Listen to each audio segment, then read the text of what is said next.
देत बानी बधाई हैप्पी न्यू ईयर। पहले कोरी तोहके विश आइल 2025 एको किस दे पेन्ही के भरा के पिया नया साल में मान तू रहा हरिया देत बानी बधाई हैप्पी न्यू ईयर। नया साल में मान तू रहा हरिया देत बानी बधाई हैप्पी न्यू ईयर।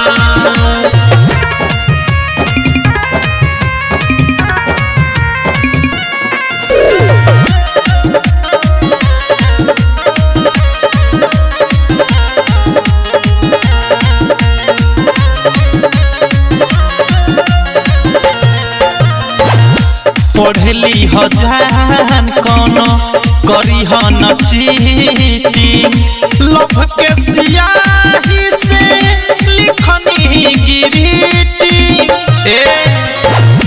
पढ़ली हजान कोनो करी न चीटिंग लभ के सियाही से लिखनी गिरीटिंग।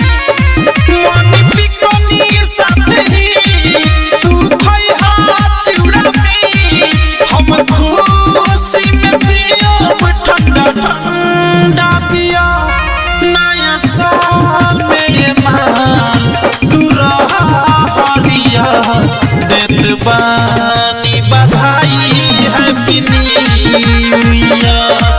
नया साल में मान तू रहा हरिया देत बानी बधाई happy new year. Music by Vikesh Bhojpuriya.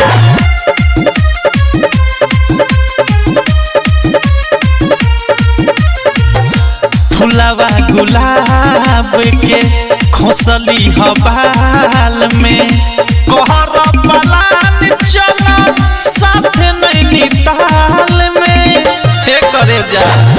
फुलावा गुलाब के खोसली हबाल में कहर पलान चला साथे नैनीताल में कहे प्रेमी अवधेश इहे बात बा विशेष एक नीतिश भी साथे रहिए होटिया नया साल में मान तू रहा हरिया देत बानी बधाई हैप्पी न्यू ईयर।